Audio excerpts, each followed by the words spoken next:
All right, welcome back. Let me now go across to my colleague Gopikishan Unithan, who is joining us from Pamba.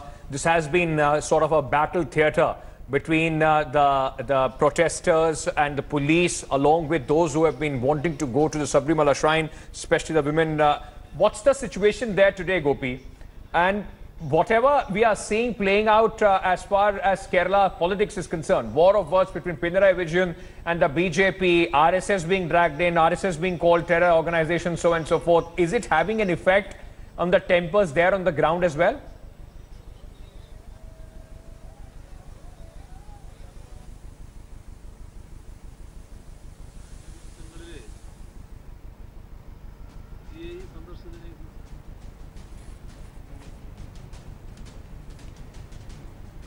All right, we seem to have some audio trouble there with Gopi's connection. We'll try and reconnect with him. Let me go across back to Raghav Awasthi, who is joining us with his side of the view from the RSS.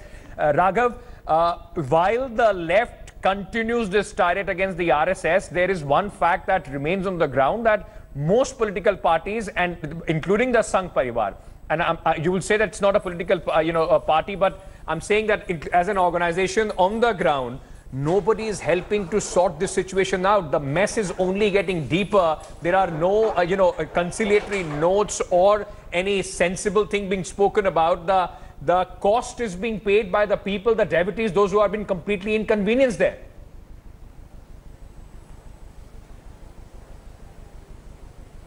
Exactly. So I think the responsibility for diffusing this situation, since they happen to be in power in Kerala, lies with the Communist Party of India, Marxist.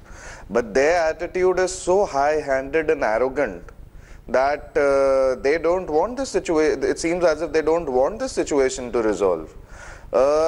You have innocent people with the sacred offering in their hands who've been beaten up, whose offerings have been thrown away. I mean, it seems as if the Mughal times have been recreated by the Communist Sultanate of Kerala.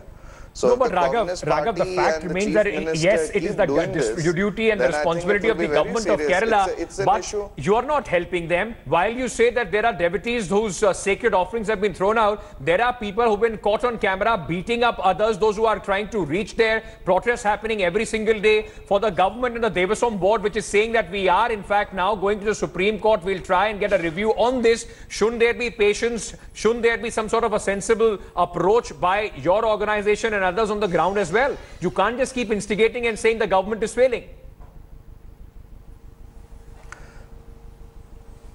The instigation has come from people who are not even devotees of Lord Ayyappa, who want to go to the temple just to desecrate it and to cock a snook at those who are sincere devotees. Now, if there is somebody who does not even have faith in Lord Ayyappa, and she or he just wants to go there for the sake of it or to make a point, then I think the true devotees would definitely not like it. And this sentiment, since the Communist Party government is a government of unbelievers, it is not something that they've been able to understand. Am I to understand that this protest of the RSS is against the women in general? Because there are women devotees, those who are saying that we have been going through the 40-day entire penance period, the fasting and everything else, but they are not being allowed to go in. Isn't the constitution which runs this country or the writ of certain people?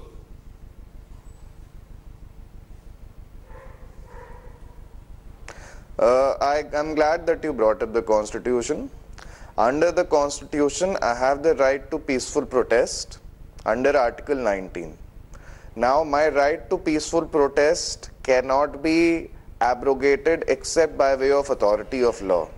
And pelting lathi blows on peaceful protesters is definitely not something that is lawfully sanctioned. So, if the Supreme Court has passed a judgment, I also have the right to protest against it. It is not as if my right to protest has gone away anywhere. And the protest, as has been clarified many times earlier, is not against women. Okay. It is against people who want to... Go ahead, Raghav. Go ahead. Complete your point. Yeah. So, all that, my limited point is this. The protest is only against those who have absolutely no faith in the legend and the myth, in the legend of Lord Ayappa, and who are doing this just so they can denigrate the Hindu community. Can in the name of protest, women being threatened, there are women devotees, those who are saying that they have been, in fact, for the last, there are about more than 100 women, those who have in fact registered, those who have expressed their desire. Not of any other community, but from the Hindu community. They have been going through the fasting, the 40-day penance. In the name of protest, yes, the constitution allows that, but the constitution doesn't allow you to become violent. We saw violence being, against my colleagues, those who are covering this protest, unnecessary provocation as well. No, any act of violence is, of course, untenable. That is absolutely true, and I don't think we can deviate from that at all in any kind of civilized society. I feel that it has become so problematic because it has been mishandled. Certainly, there has been partisanship on the part of the government in terms of implementation of orders. I'll use an example that comes straight away to mind, given the recent Kerala deluge, is the Guard Kill Committee report, which they have not initiated, which they have not worked on the recommendations, and which has been directly cited as the reason for those floods and the deaths of so many people. Now, in this instance, again, when the Kerala government had the opportunity to file a review petition, when there were devotee build-up on the ground, why did the Chief Minister not engage with them? Why did he not speak with them?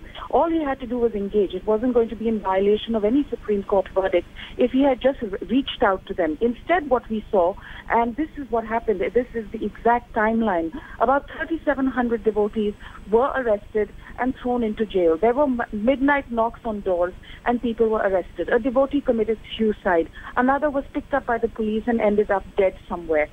This is when Amit Shah was in Kannur, and that is the first public declaration that came forward from the BJP. At this point of time, even the Congress was sitting on the fence and was not saying anything. So this is exact timeline. So to say that it was politicized from day one is incorrect. It is not in coherence with the facts of what happened on the ground. No, but the state unit of the Bharatiya Janata Party and also of the Congress have been in fact against this verdict right from the day one, and the protest started soon after, in fact, the Supreme Court verdict. Mr. B. Gopalakrishnan of the BJP with us. Is it just a political tool being utilized by the BJP to get some foothold in the politics of Kerala, sir? The government is now calling it a very planned attempt by the Bharatiya Janata Party to, in fact, lay a siege to the Sabarimala temple. The problem now, sir, is that even young girls between the age of 1 and 10 and women over the age of 50, they are also not being allowed. They are being threatened by those who are in fact calling themselves devotees but actually indulging in acts of violence. Sorry, sir, you are in a wrong impression you have, because so many devotees who are above 50 age are there for safeguarding the ritual and the regulations of Sabarimala. They are the RSS BJP workers. It is a wrong impression. I don't know how you got this false impression. It is not against any gender discrimination is not there. There is no gender discrimination. It is only the regulations are there. In the regulation means the custom coming from the tradition. So BJP is a political party following and safeguarding the custom tradition of this land. This is not against of any woman. Okay. So please, you understand. Here there is no politics. Why we are in Sabarimala? Because why the government is imposing emergency 144 and all other restrictions in Sabarimala? And there is a Supreme Court verdict that nobody should impose 144 in any of the religious, in front of any of the religious institution. Why the 144? If there is violence being perpetrated, sir, then the government will have to act. Otherwise, you will say the government is not acting and not, in fact, going through their responsibility as far as being enshrined to them by the Constitution. Gopi Krishnan Unnithan, my colleague, who is also with us. Gopi, let's give us a sense of what is happening in Pamba with all this high voltage exchange of words going on between the left and the right. Is it having an adverse effect as far as Pamba is concerned, which is virtually the theatre of war?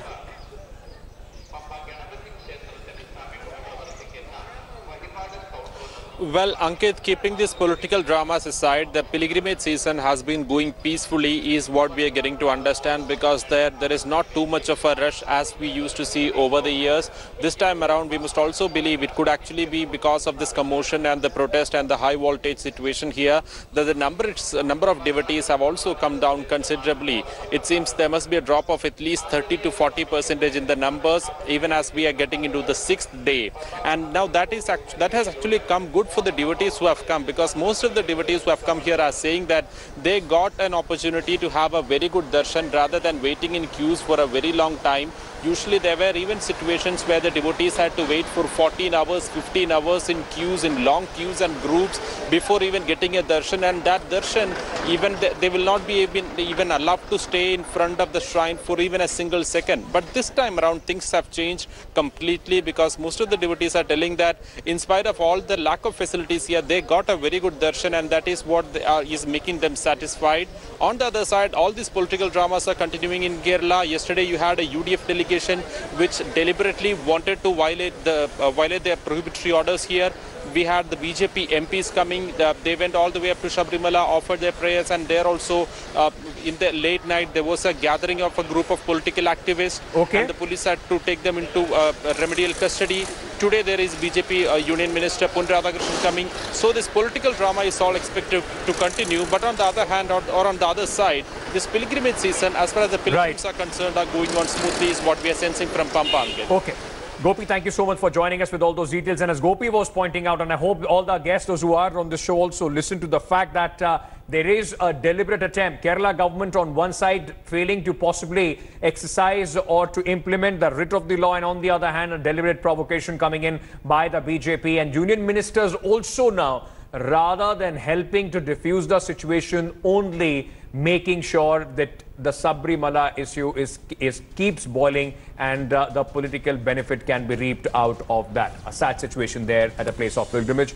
I thank all my guests on the show, Raghav Awasthi. Also thanks to Advita Kala. Sunit Chopra also joined us for a brief while at the beginning of the show. And Gopi, thank you so much for giving us that ground update. With that, thanks for watching the video.